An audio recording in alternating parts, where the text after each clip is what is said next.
Buongiorno, bikers. I'm Farax, and today I'm night-training it. And by it, I mean... Elden Ring. Today we'll talk about Nightreign, a game that doesn't make sense on why it's so good, but it is. As you can see by the name of the game, Elden Ring Nightreign is a spin-off by the much bigger game Elden Ring. Little fun fact, I wasn't even planning on even buying the game. I've been playing Souls and Souls-likes since Bloodborne came out in the PS Plus in 2017, and from there I've been playing Dark Souls, Dark Souls 3, and Dark Souls 2. Of course, I've left the best for last. Of course, I've been playing Sekiro, and I've played a little bit of Demon Souls, but I still have to finish it because it's kinda boring. And I've got Platinum on all of these games, including Elden Ring. So why do I have Platinum on Nightreign and have 100 hours of game time? That's because the game is really good and especially fun with friends. L'altra sera quando ho fatto vado un attimo a trovare qualcosa da mangiare giù, mi sono letteralmente buttato in corpo 1000 cose diverse che non avevano senso. Mi sono mangiato un cazzo di Sekebon tipo nel barattolo con il riso, poi mi sono mangiato una banana, una scatoletta di tonno, un panino con un poco di pane con del prosciutto dentro. Poi ho trovato le arance nel cesto. Ma quanto hai fumato, Fra, per fare sta cosa? Mi sono mangiato 5 arance. Cioè, più a cazzo di così. Proprio a cazzo. Però trovava roba e se la metteva in gola, cazzo. Cioè. Due di queste 5 arance l'ho spremute. Avevo fame. Ho capito, ma cazzo, cioè, ma proprio a caso le cose, cioè. Avevo fame.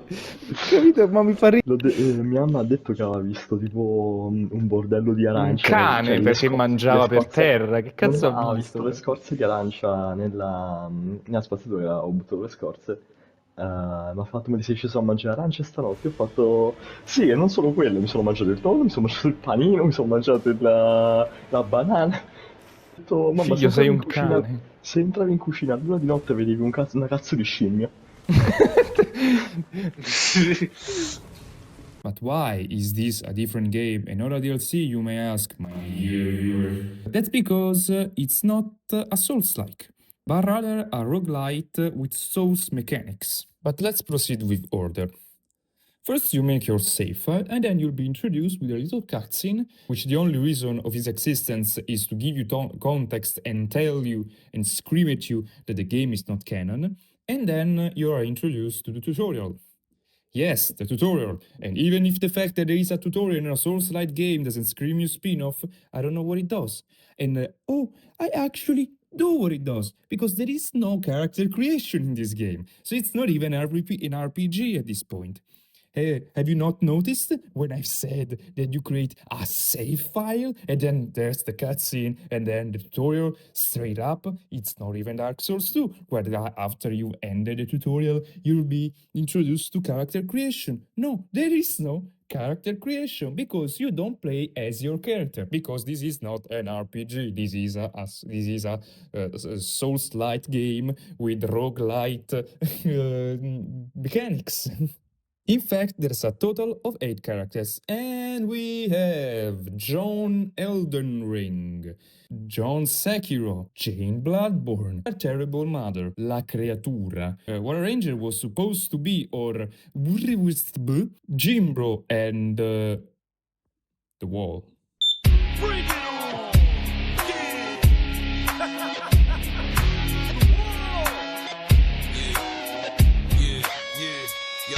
Yo, when you come to it and you can't go through it and you can't knock it down, you know that you found the wall. No man on earth can make you fall. When you come to it and you can't go through it and you can't knock it down, you know that you found the wall. No man on earth can make you fall. Each character has a specific build that you cannot change in major ways. We have quality, fate, strength, or even mixed builds like fate int or even dex int.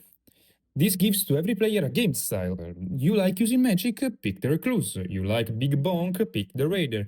You'd like to use a character who uses knives as a special move set with knives, is proficient with sorceries as a bloodborne style dodge, pick Duchess. There's a thing that I've noticed, probably because I forgot to take my meds, but every single character is a child of Wilder, John Elden Ring, and Duchess. In my schizo vision, I made this funny little graph. As you can see, Wilder is the base for every non-caster character. We have the Raider, which is a Wilder with much more strength, the Guardian, who has more vigor, Iron Eye, who is dexed, but Executor is Iron Eye with even more dex and much more arcane. For Duchess, we have instead a Revenant, but without the int and with much more fate, and Recluse, who is a union of Rev and Duchess with a bit more intelligence.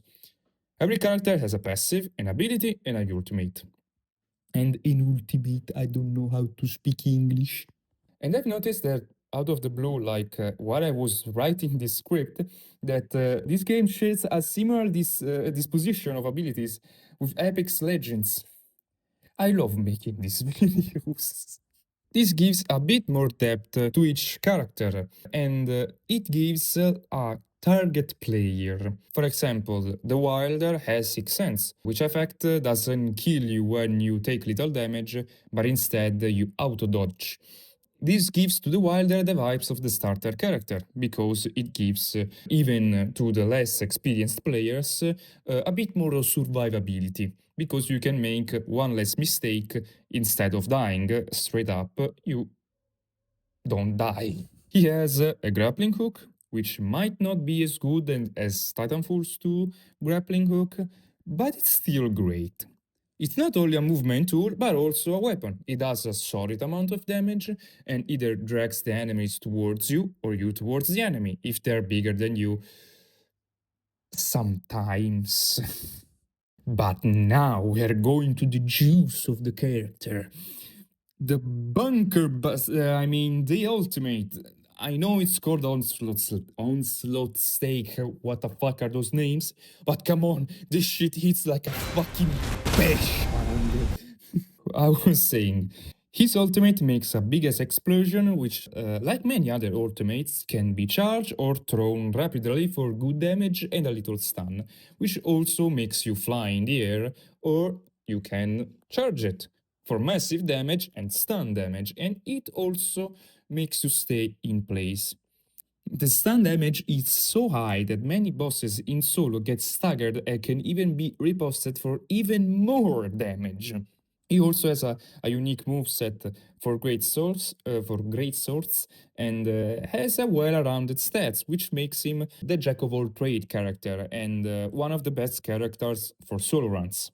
Speaking of runs, unlike the launch, the game has 3 modes: solo, duos, and trios. And even if you ever played a Souls game, you'll guess that the trio is easier. So, no, my sweet summer child, don't make me touch the sign, because again, this is not Dark Souls. Yes, the solo is by far the easiest of the 3. You always have aggro, so enemies don't make weird movements. The enemies also don't have that much health. And again, if you're using Wilder, you can just triangle R2. I'm not gonna sugarcoat it. The duo experience is very chill, and the trio can also be chill, but you should really pay attention to the characters your teammates are playing, because teamwork in general, and teammates are very important in Nightreign.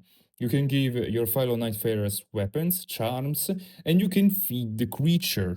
Of course, as Raider, you should keep every single staff just to piss off the recluse, just to say, and say that the staffs have really good passives. Yes, because weapons have passive abilities, and some of them can be stacked, like more damage with a specific type of damage, infusion, oh my god, why your stacking is so weird, and etc. They also come in many flavors, like lemon, grimace, cement, and blueberries. Blueberry The map, because I won't talk about the DLC because it's getting its own little video, is only one, but with many points of interest. Mainly a castle in the center of the map and three possible enemies. The Banished Knight, the Crucible Knights, and LeBron fucking James. Seriously, fuck the trolls, they don't give you shit, they're annoying to kill, can even snap you from outside the castle. NBA players aside, there's also random events, which can give you a bonus when dealt with. It can be kill people, kill things, wandering mausoleum, the meteor, and Satan has a offer to make, so he's making an advertisement taking half of your HP. If you lift the curse, you get a free deal. The map may be the same, but just like stairs, the earth likes to change. Shifting Earths are really special points of interest with a big reward at the end. Exception made for the mountaintop. That shit 9 times out of 10, or at least 6 times out of 10, is completely useless. Outside of the mountaintop, you can get pretty interesting rewards, like upgrading your weapon to legendary tier, the chance to not die and regenerate health, or just become Malenia Blade of Michelin. Now that you know what expects you in the map, you can do an expedition. To what, you may ask, my totally existent at all imaginary viewer? Where to kill a demigod, of course. And eventually to kill a god. These are the Night Lords, the end bosses of a game. Every expedition is divided in 3 days. The first two during 10 to 15 minutes each with a big guy and the head of both, and 2 times in per day it came the rain, but instead of washing the spiders out, it damages you. The third day is just the Night Lord fight. There's 8 Night Lords, and you have to defeat the first one to unlock the other 6, and you need to kill 4 of them to unlock the final boss, which is the Night Lord. Every single fight is a highlight and really the part where the game shines. Each one of them has a weakness that can be taken advantage of, not just for damage but for special effects during the boss fight. Let me make you 2 examples, Gladius and Adol. Gladius is weak to Holy, since his owner is weak to Holy, and his effect is pretty basic. He takes more damage and does less damage. Nothing special. Adel, the new gaping jaw, is a dragon and is weak to poison. The poison is cool but also kind of straightforward. You poison him, he stops, pukes off the poison, dealing all the damage in one burst instead of many ticks. The dragon affinity thing is also really cool since he has a big mouth. He does a lot of grab attacks, but your weapon is anti-dragon like all the dragon weapons. You can save a teammate from it. I don't know if you got it right, thanks to a teammate, you can get out of a grab for the first time in Souls games. It's not like mash the buttons to get out of a beat faster. No. 3 hits and is all you have to literally save a teammate from dying because these grabs do a fuck ton of damage. You can also damage enemies during the animation, which was impossible in the standard games. Okay, let's play a game. In a Souls-like game, like this one, how do you make a reviving system? Would you do it like Battle Royales, with a hand and everything? I mean, the game has a save zone. It would make sense. Would you make instead a specific item or a miracle? No. You just beat the shit out of them with any weapon. And I mean, any weapon. Anyway, when you finish an expedition, either by defeating the Night Lord or by a skill issue, obtain relics, which are buffs that you can have on your character. They are divided by colors, purely to add rarity, for as much as I know. And you can create different sets of relic builds, and there's many of them. As I said, you will obtain in general at the end of expeditions, but you can get unique ones by defeating the Light Lord, which can have various levels of utility. Lamau. Technically, I'll finish talking about the gameplay. Could talk about the DLC or the Everdark boss fights, but I'd like for you to explore the game by yourself or with your friends. But in general, I won't spoil at least the Everdark boss fights because the DLC is getting its own video. But there's still something that I've left behind, which are the remembrances. The remembrances are the quests for the specific character, which not only can give you objectives, but also give you context on why that specific character is doing what it's doing. Not only they give you rewards, but they are great at stories, like in general, they're great. And I want to give you much more of a taste, trying to narrate the remembrance of my main, which probably is very easy to guess.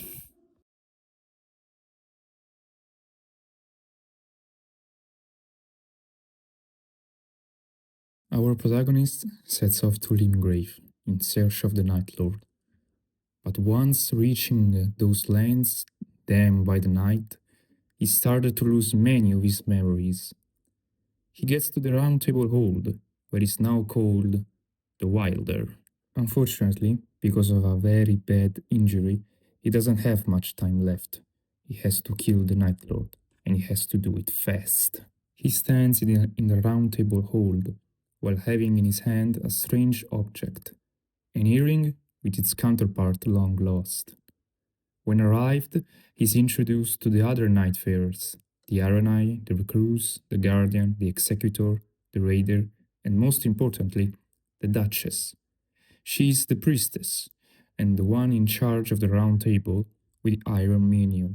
He may have lost his memories, he may be injured, but the Wilder has not lost a bit of his determination. So he goes, and with the help of the other Nightfarers, he defeats Gladius, revealing a path to the Night Lord. They have to chase it if they want to have a chance. After such a feat, the Wilder holds his earring in a dim light room. It shows a part of a message that he doesn't understand. He dreams of his sister, but can't recall her face. He sees two horses, twins, a rarity and a special companion for the siblings. The Iron Menial calls him to ask for a whetstone. Once retrieved it, the Wilder goes back to the Iron Menial as he made some smithing work. But our protagonist notes something, an earring which ornament changes with dim light.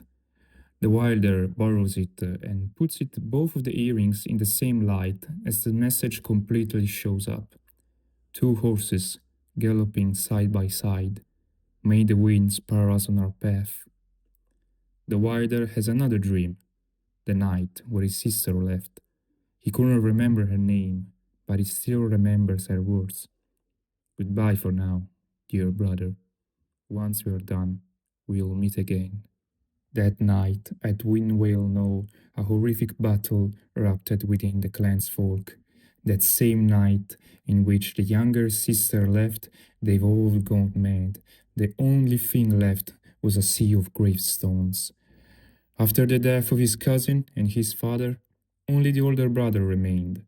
He has now a mission to defeat the Night Lord and avenge his clan. The Wilder never mentioned his sister, and after another expedition, he noticed a note by the Iron Menial. He noticed his strange obsession with the earring, but most importantly, he noticed a striking likeness with the priestess. He asks the Wilder to check the study. He does, and finds even more notes, but not from the Iron Menial. He finds a short passage on the priestess. The priestess, mouthpiece of the formless master, rooted to the round table, she must share its fate. If once read, a door opening downstairs is heard. He founds the Iron Menial, telling what he already understood.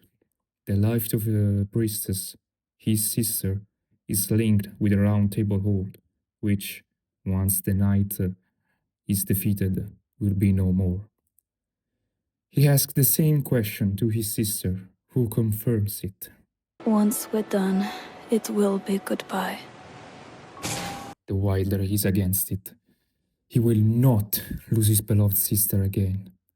He dreams again of that night, the one where all that blood was spilled. Once we are done, it will be goodbye. Even when the night is extinguished, the twin horses will never gallop beside one another again. While he sleeps, he hears the rustle of cloth and the sound of something being placed on the table. The wilder woke up and sat up. It's a note with a key given by the iron menial. This key opens a chest in the crypt. Inside is a torn out page scrap about the new light. He then asks information to the recluse about the Night Lord, and she noticed he's worrying for the priestess, that there is a tear of silver which has great powers. The Iron Menial tells him that he is found at Noclateo and gives him information about that tear. The Wilder goes to the shrouded city, retrieves the tear, and shows it to the Iron Menial. He trusts the Wilder and leaves his sister's fate in his hands. The Wilder found a brooch in his belongings and remembered a custom in his clan. When a warrior gave such a gift to another, it was a promise to fight side by side, whether separated by land or sea. As such, he pinned the brooch on his coat and gently put his hand on it, remembering that phrase. Once we're done, it will be goodbye. Knew the twin horses will never run free again, but maybe one could gallop onwards. Finally, the Wilder was against the very reason he is here, to kill the Night Lord, put an end to the night.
After defeating him, everything goes white. He's there, at the round table, but it's not the same place. He looks behind him. He sees the Night Lord. He gets closer and hears the tear trembling in his pocket. And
After a time, a new Night Lord came to be.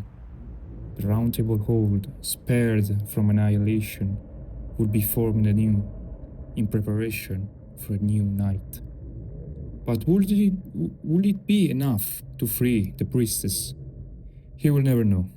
The Night Lord lumbered on, indifferent to whether or not the twin horses would ever ride again.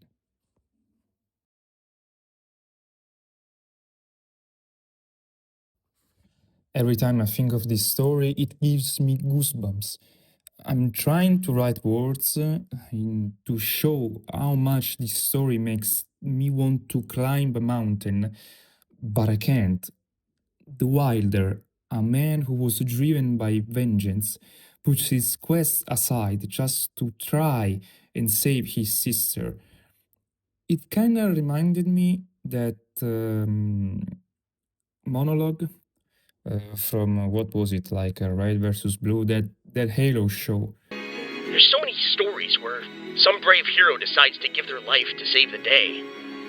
And because of their sacrifice, the good guys win, the survivors all cheer, and everybody lives happily ever after. But the hero never gets to see that ending. He resembles the indomitable human spirit in the best of ways also. Come on. There's a reason if he has the Artoria skin. So, this video will probably be a bit longer than the other ones, but I don't really care. I love this game, and if the story of the Wilder or just me talking about the game convinced you to try it, I think you really should. Maybe you'll find the great the stories of the other Night Fairers, or find the game addictive as much as I did. With that being said, be kind and ride safe. Bye.